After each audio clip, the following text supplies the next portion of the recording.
Hi, welcome to Alpha Omega Radio Composer Interviews. My name is Moreno, and it's an honor to have Kris as our guest. Now, he's known for his energy and passion on and off stage. And here he is, in action, at a most recent event.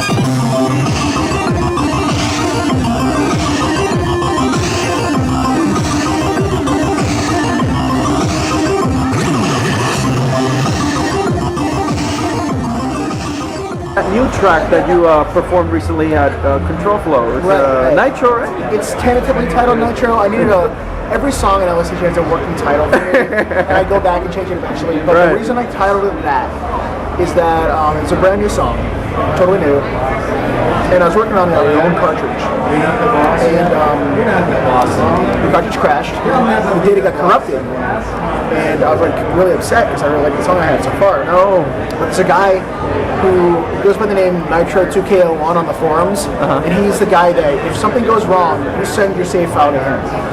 He has the knowledge to recreate it in a sense. Like he knows how to fix the glitches that have occurred on that cartridge and recover what he can for you. It wasn't 100% recovered, but it's enough that you could you know what's there. The bulk of the song is there. For each little piece there. But I'm like, I'm just gonna put it down as Nitro on my Game Boy now, because I was like, thank God he did this for me.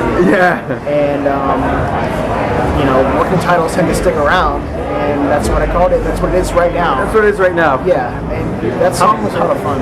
Yeah, how many times have you performed it so far? Once. One time. Wow. That was the one time.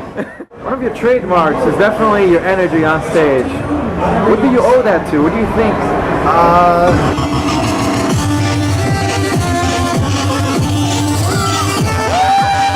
That's a really good question. I mean, I've been doing live music for a while.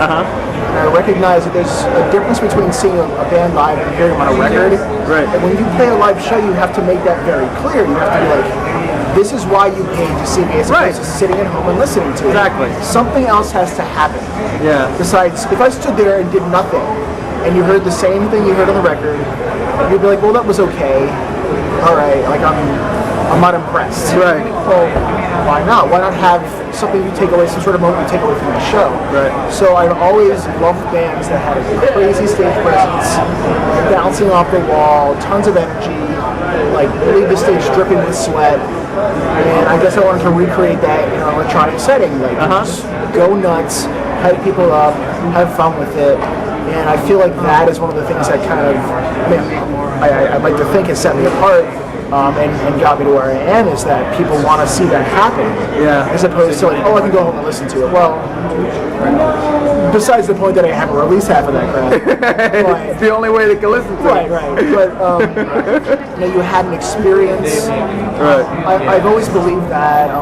Exactly, it's an experience. It becomes an experience to see the song live. There's more value to it than just hearing. You have a memory. You're creating a memory. You're going, I went to that show. I remember that guy did that thing. That was cool. For AlphaOmegaRadio, we put together a compilation that went to PAX Prime this year. And one of your tracks was on it. Fight Sequencer, Fight Sequencer. I wrote that song a while ago. It's right when I was starting to really get into drum and bass stuff. And that's sort of what's defining me now, I guess. Drum and bass is what I really moved towards, in a sense. But that was the first time I actually tried to do it. And there's only a great story behind that song, but it's something that I played on Engadget, so it's really special to me. As I go back and I watch the video, and I'm like, wow, that's still so surreal. But it has this weird thing where it kind of opens up. I think it was Zen Albatross said that it sounded like a Bach cantata, and I'm like, oh, okay, sure, whatever. That's a great comparison. I'm very happy about it. Didn't expect to have that kind of little comparison. But it's one of the songs that I've been playing for years now, and I had to put it on a record. I just kind of threw it on the Bandcamp so people could have it. And that's one of my flaws. I know I don't put things out often enough. I have 10, 15 tracks that I've been playing for the last 2 years, and no one has them. So that's on me. That's my fault. I'm working on that. Try and get that stuff out there soon. Yeah, speaking of which, one of those songs that is not available on Bandcamp is the one you did on Blip Festival, the infamous song, and now on YouTube that has people, you know, kind of shouting with you and yelling and doing all this.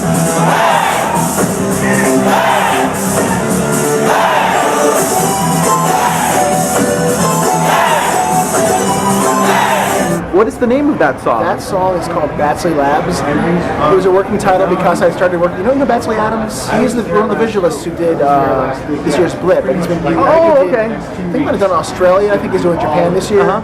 But he's a good friend of mine, really awesome guy. And I started working on that song in his apartment, and we kind of dubbed it Batsley Labs because he does all this stuff. He codes all these different programs for the NES, and he codes his own visuals for the Genesis. It's kind of like his laboratory. Right. I dedicated it to him. He's a good buddy of mine. I decided, you know, why not just yell his name out of it? There's pictures of him reacting to that. Really? He's like, oh my god. So, you know, I'm happy it turned out as well. That's the first time I played that song live. Oh, really?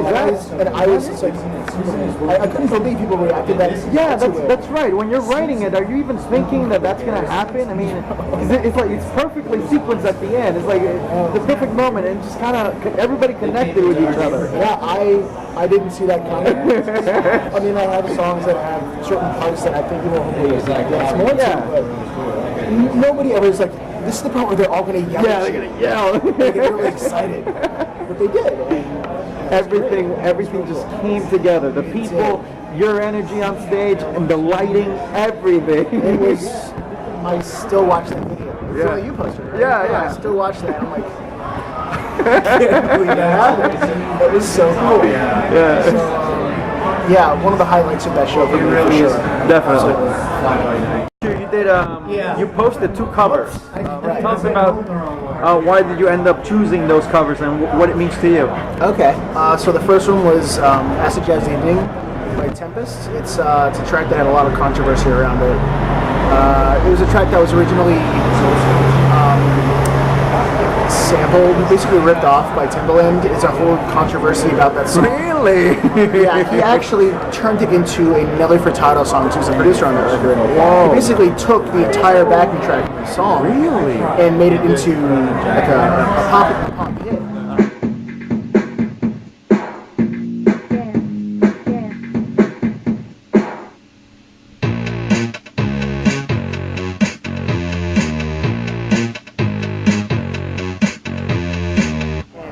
People were like, hang on, this guy, this old demo scene composer, you completely ripped him off. Like, if these videos online, if you line up his song and the original song, it's the same exact backing track. Oh my god, really, I didn't know this. Oh yeah, there's a huge uproar about it. People were real mad. I think there was a lawsuit. I'm not sure how it ended up, but it's a big deal for a while. And I think because of that, drew a lot of attention to the song, drew a lot of attention to the composer, and I got really into the song. It's really complex and really beautifully crafted.